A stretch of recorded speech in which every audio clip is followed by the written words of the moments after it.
I'm Alexis Coe, and I'll be reading from my new book, my only book, Alice and Frida Forever, A Murder in Memphis, for Evan Karp's The Right Stuff at SF Weekly. And since this is for readers in the Bay Area, I should mention that the book will be carried at City Lights, Kepler's, The Booksmith, where I'll be in conversation with Mallory Ortberg on October 22nd, Book Inc., Book Passage, Folio, Green Apple Books, and many other fine independent bookstores. In 1892, America was obsessed with a teenage murderess, but it wasn't her crime that shocked the nation. It was her motivation. 19-year-old Alice Mitchell loved her same-sex fiancé, 17-year-old Frederica Ward. The two planned on marrying, but of course in 1892 Memphis, same-sex marriage was illegal. The term lesbian wouldn't even emerge for another 40 years. And I should mention, over 120 years later, same-sex marriage is still illegal in Tennessee. In order to accomplish this, Alice was going to dress as a man. She was going to fashion her hair short and don a suit, which she had ordered, and go by the name Alvin. Interestingly, she promised, if it would please Frida, to grow a mustache, but she never really elaborated on how she would do so. The very night they had planned on lighting out for St. Louis, their love letters were discovered, and they were forbidden from ever speaking again.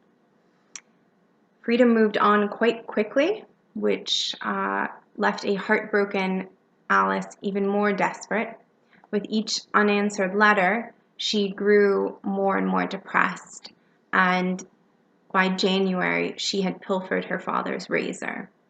On a cold winter's day, in broad daylight, on train tracks, Alice slashed Frida's throat, and that night she was arrested, but she would not be tried for murder. She would be tried for insanity, and the reason was she told her father and her lawyers and the jailer and the judge the truth, which is that she loved Frida and wanted to marry her.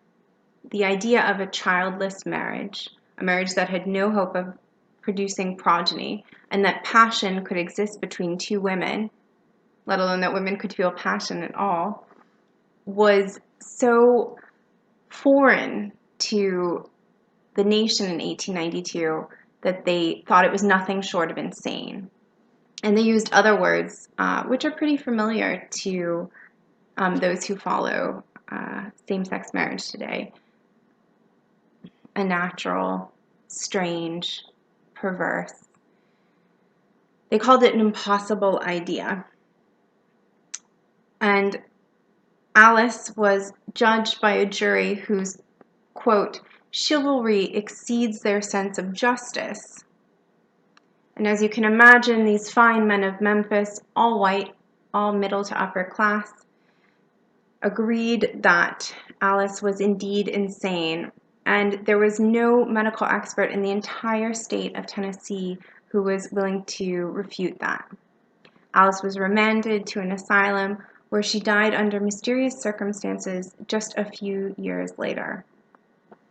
And I will read from one of the many threatening scenes that led up to the murder in 1891, so a year before.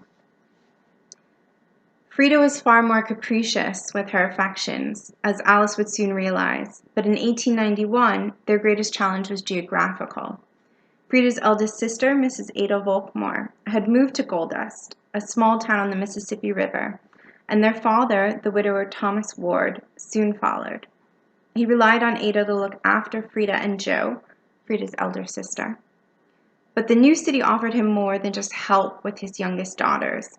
Back in Memphis, Thomas had been a machinist at a fertilizer company, but in Gold Dust, he was able to work as a merchant and a planter. Things were looking up for the Ward family. Alice and Frida had no choice but to make the best of it.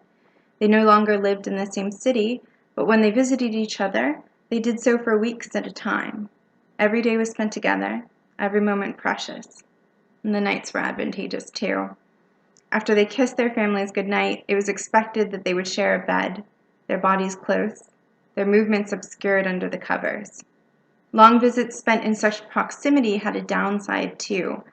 It became harder for Frida to hide her infidelities from Alice, and even harder still to escape her anger over them. Late one night in December, the Mitchell home was still. The entire family, with the exception of Alice, was fast asleep. She lay in bed, alongside Frida, wide awake. In her hand, she clutched a bottle marked poison. Before falling asleep, Frida had admitted to loving not one, but 2 men. The sun would rise soon enough, ushering in the day that Frida would return to Gold Dust, where she would once again move freely, far from Alice's watchful gaze. As the hours passed, Alice concluded that either she or Frida would have to die. Laudanum, a potent mix of opium and alcohol, was easy to procure for various aches and pains, but it came with a warning. The solution was highly concentrated, and fatal doses were not uncommon. If Alice could get enough past Frida's lips while her beloved slept, the drink would likely be her last. Alice would eventually write out a more comprehensive list, how to kill, but that night laudanum was her only option, and she could hardly guarantee that there was enough for both of them. And so she lay there, inches from her love, contemplating how many doses she held in her hand. And that was the scene that greeted Frida when her eyes fluttered open. She was sharing a bed with a young woman who was deciding whether or not to kill her. The night was fraught, and Alice openly brandished the bottle, while Frida was too scared to close her eyes. And yet, Frida stayed in that bed with Alice. She never called for help, and she never told the Mitchells or her own family what had happened. Daybreak did nothing to quell the drama. Laudanum in hand, Alice followed Frida on board the steamer that would soon leave for Gold Dust, cornered her in the stateroom, and locked the door behind them. "Marry whomever you want," she said, and downed the bottle herself.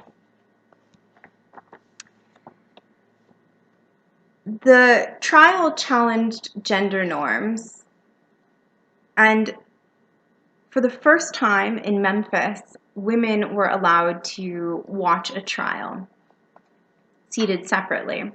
And it was bizarre because the courtroom became the most democratic space in all of Memphis. And so I'm going to read just a little part of the way newspapers reported this. So people from across class, race, and gender lines shared a space. They sat side by side as they would in almost no other setting in Memphis.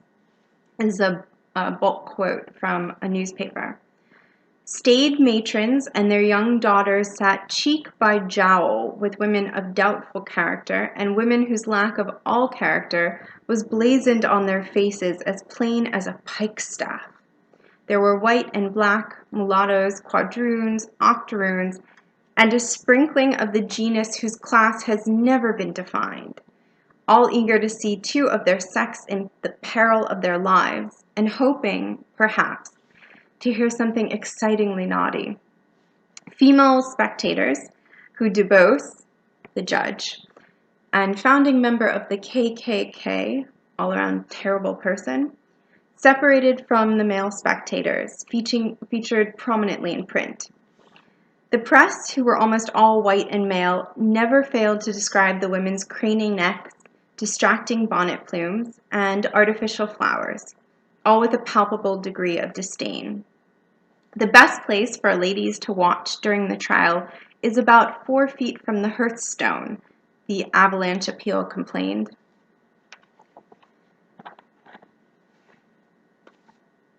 You're no doubt wondering, how does one convince not only a jury, but the nation that same-sex love equaled insanity? And this is very much like throwing things against the wall to just see what stuck. And that was the brilliance of the insanity plea. It gave an explanation to something people found inexplicable. Foucault said that people seek to silence unreason by defining reason. And it's a really handy way to regulate classes of people that society deems deviant. However, the reasons they listed were ridiculous and often conflicted each other. And so I'm going to read some of my favorites. There is a lack of symmetry in the facial conformation. So I would also be considered insane because we all have a certain lack of symmetry in our faces. She is left-handed.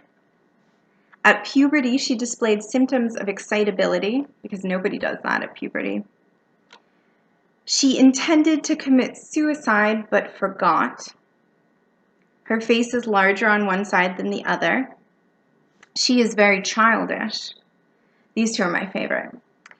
She is weak-minded. She dominated the mind of Frida Ward. How can someone who is weak-minded dominate another person who was not deemed weak-minded, but rather a healthy, normal 17-year-old girl? One of the many excellent questions you should raise while reading this book. Thank you.